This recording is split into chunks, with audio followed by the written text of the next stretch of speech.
પ્રવૃત્તિ લગાડે પણ ગમતી નથી। શિવજીના વચન જ્યારે સંભાળીએ છીએ ત્યારે સત્સંગ છૂટતો નથી। કોણ મહારાજ કહે છે? કોને કહે છે?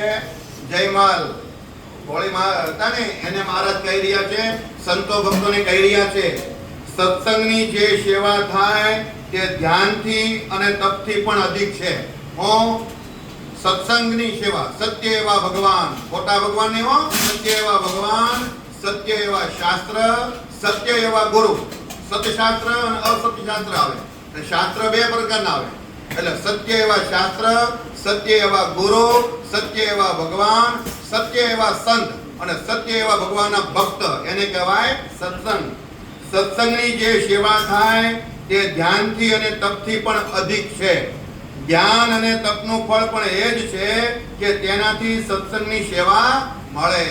આપણે પૂર્વે કોઈ ઋષિ મુનિએ કે આપણે પૂર્વે ભગવાનનું ખૂબ ધ્યાન કર્યું છે, ખૂબ ભગવાનનું ભજન કર્યું છે, તપ કર્યું છે, પણ ભગવાને આ વખતે આપણે સેવાનો લાભ આપ્યો। હું ધ્યાન અને તપનું ફળ એ જ છે કે તેનાથી સત્સંગની સેવા મળે।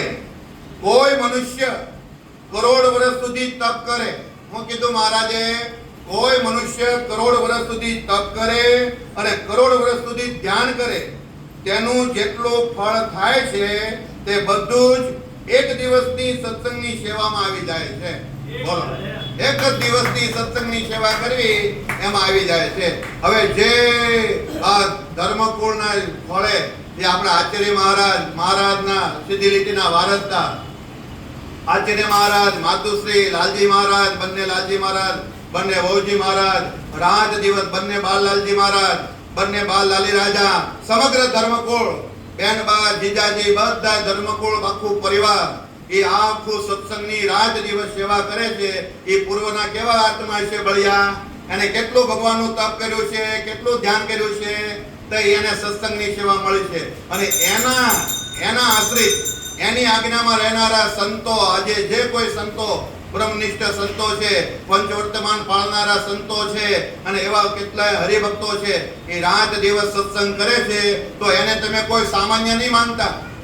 કેમ કે કરોડો વર્ષ સુધી તપ કરે, ભગવાનનું ધ્યાન કરે, તો એનું ફળ એ જ છે કે એક દિવસની સત્સંગની સેવા મળે તો એને તુલ્ય આવે નહીં। જો ફરતી બોલું છું, કોઈ મનુષ્ય કરોડ વર્ષ સુધી તપ કરે અને કરોડ વર્ષ સુધી ધ્યાન કરે, તેનું જેટલું ફળ થાય છે તે બધું એક દિવસની સત્સંગની સેવામાં આવી જાય છે। આવો જ્યારે વિચાર થાય છે ત્યારે સત્સંગ સિવાયનું બધું ખારું લાગે છે। આવો જ્યારે આપણે વિચાર આવે કે સત્સંગ સિવાયનું બધું ખારું લાગે અને આપણે જેમાં માલ બનાવે છે એ બધો ખારો માલ છે। જ્યાં સુધી ભગવાનની વાત સમજાણી નથી ત્યાં સુધી માલ એ આપણને મીઠો લાગે છે, પણ આ વાત જ્યારે સમજાય છે એટલે બધો માલ આપણને ખારો લાગશે। એટલે મહારાજ કહે છે કે આવો જ્યારે વિચાર થાય છે ત્યારે સત્સંગ સિવાયનું બધું ખારું લાગે છે। પ્રિયવ્રત રાજા